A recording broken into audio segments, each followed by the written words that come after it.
For some of us, the message from the biological clock comes before we reach 40.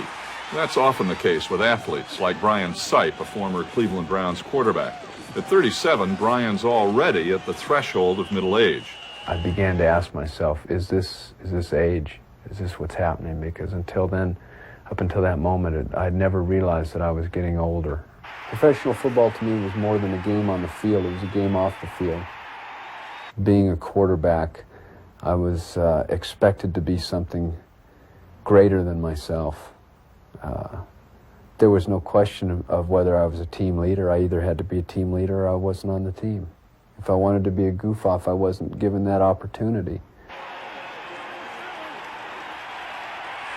To me, in a way, there's an aspect of it that is really nothing more than prolonged adolescence. I think that that's not necessarily bad. I mean, we all wish that we were kids a little longer than we were.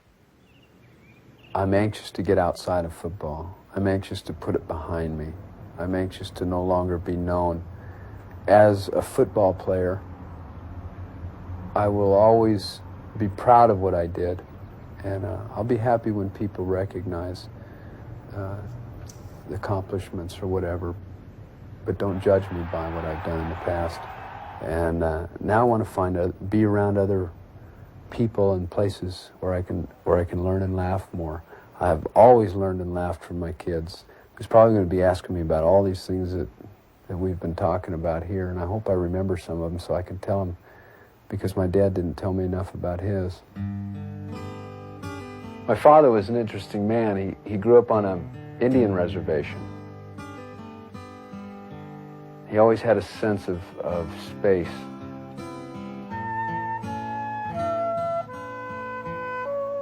What football allowed me to do is travel a lot of different places and be aware, I think keenly aware of space and people. I think nothing makes you more keenly aware of that than crowding into a place with 80,000 people and having to perform and being aware of noise and light and wind and everything else.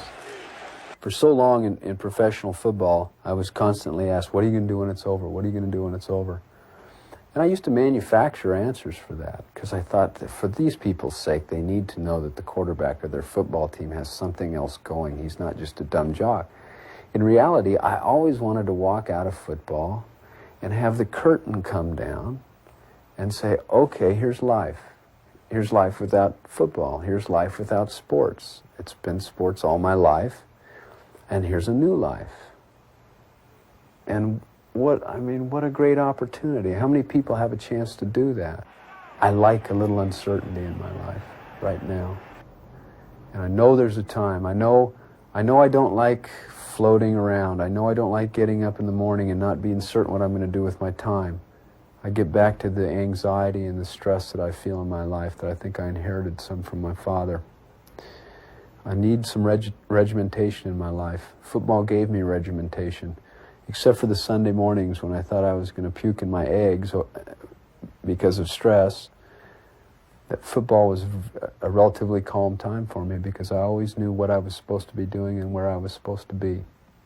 Probably wouldn't have been a bad career serviceman. But boy, I feel like I'm armed with some great tools now. I got a good woman by my side, and I got 3 great kids, and there's nothing stopping me.